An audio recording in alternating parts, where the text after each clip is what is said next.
Welcome to Dan Brown's universe.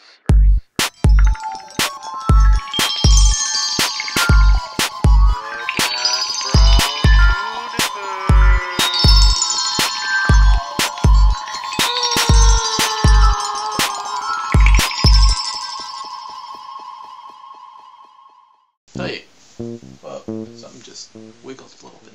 2 episodes ago, I announced to you guys the Dan on an Elephant with a Badass Sword Photoshop contest where you were supposed to take some pictures of me that I took for you to use and Photoshop them so that I was on an elephant with a badass sword. I've got to say, you guys really came through for me. I mean, I got like, I don't even know how many submissions I got, but they're all awesome. Except for like a few of them. A few of them weren't that awesome, but that's okay. That's okay. Now I know that I said that I would announce the winner this week, and I changed my mind. Now this week, instead of announcing the winner, I'm going to announce the finalists. The Ella finalists, because get it? It's like elephant finalists.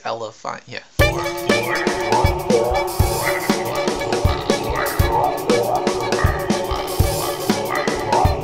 I really felt like going with blue today. I don't know what it was. Our first Ella finalist comes from Tristan. Here is Tristan's picture. Very, very badass. I like this a lot. My sword is pretty cool. My elephant is totally awesome. We're in some sort of Arctic wasteland with a nuclear explosion. But my favorite part of this one is definitely the dinosaurs with machine guns, it looks like, or some sort of crazy... I don't know much about weapons. Those are crazy. Yeah, this is definitely an Ella finalist. Definitely a quality photoshopping of me on an elephant with a badass sword. Our second Ella finalist is from Christoph. All right, here we see Christoph's entry, and yeah, this is definitely very, very badass and a very good job with the photoshopping. The photoshopping on this one is just second to none. Swords don't get much more badass than a lightsaber, and yeah, plenty of historical inaccuracies. We got the Hindenburg exploding, and some bomber planes, it looks like, and some tanks, and a skeleton army. Very nice. Yeah, I don't know. This one's really, really badass. It's good. Thanks, Christoph. Okay, our third Ella finalist comes from BJ. Okay, here we see BJ's entry, and right off the bat, the first thing that I noticed, and actually this probably isn't going to be the first thing a lot of people notice because it's actually kind of like blends in. It's the zombie. I'm assuming it's a zombie. If it's not a zombie, let's just say it's a zombie from now on. The zombie that is getting impaled on the elephant's left tusk. And as you can see, yeah, I have Barack Obama on the back of my elephant with me. I like Obama, so that's good. And I've got a lightning sword and a UFO up there, and it's like the Civil War, and we're battling Godzilla. Yeah, this is very, very badass. Our fourth Ella finalist comes from Ryan. Okay, here we see Ryan's entry, and Fox News is doing a story about me, and I'm apparently a crazy man with a sword who is guiding an elephant in a rampage, destroying buildings. That's pretty badass. The concept behind this one is what really got me. And I like that in the bottom it says we're not terrorism related, and then something about the International Space Station. Yeah, that's cool. And my picture is from episode 12, back when I was being a badass. Very cool entry, Ryan.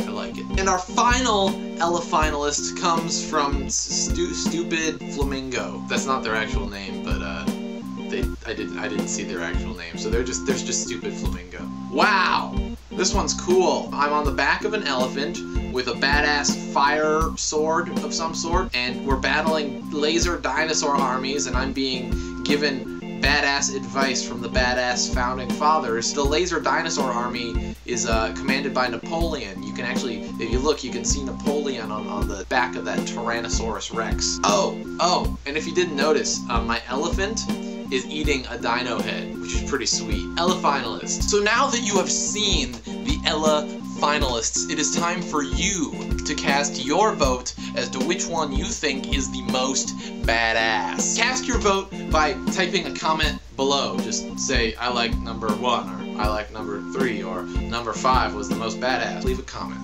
with your vote. I will announce the winner next week, for show. For sure. That means for sure.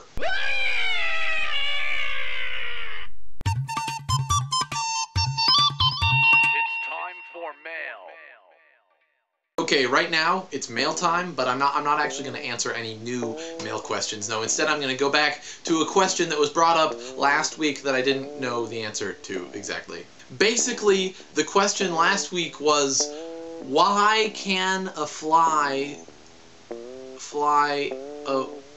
I just messed up. Basically, the question that was asked last week was, why can a fly fly around in a moving car? Well, I mean, if the car is moving at 60 miles an hour, shouldn't the fly have to fly at 60 miles an hour? But it doesn't, so that doesn't make sense. So what's up with that? And I said, basically, the concept of inertia. You know, you can be throwing a ball up and down in a moving car, and because the ball is moving forward at the same rate that the car is moving forward, then the ball never hits you, you know, like this. Never does this.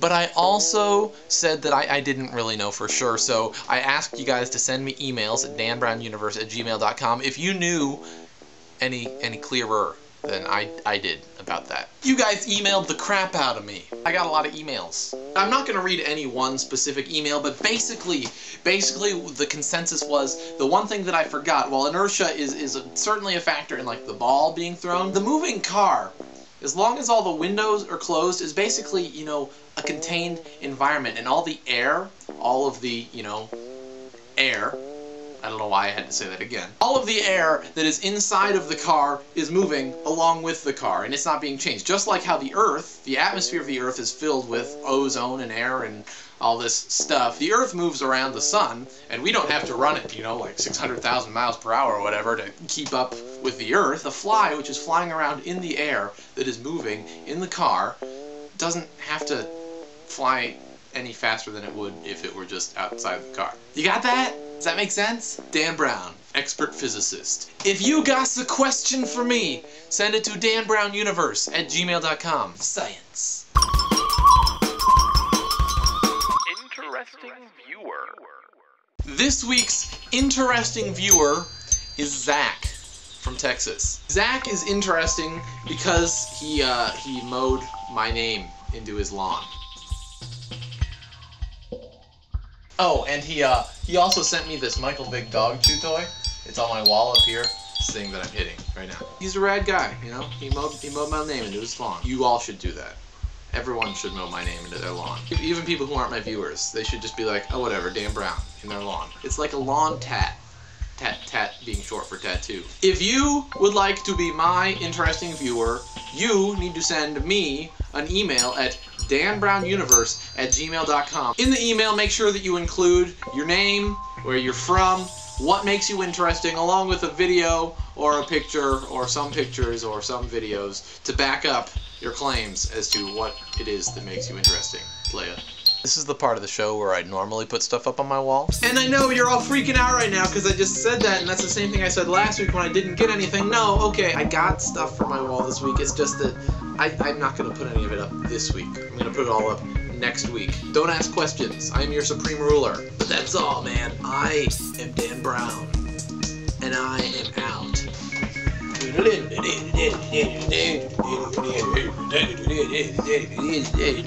Oh, no, I moved my tripod. Oh, God. Oh, oops. Can you see me still?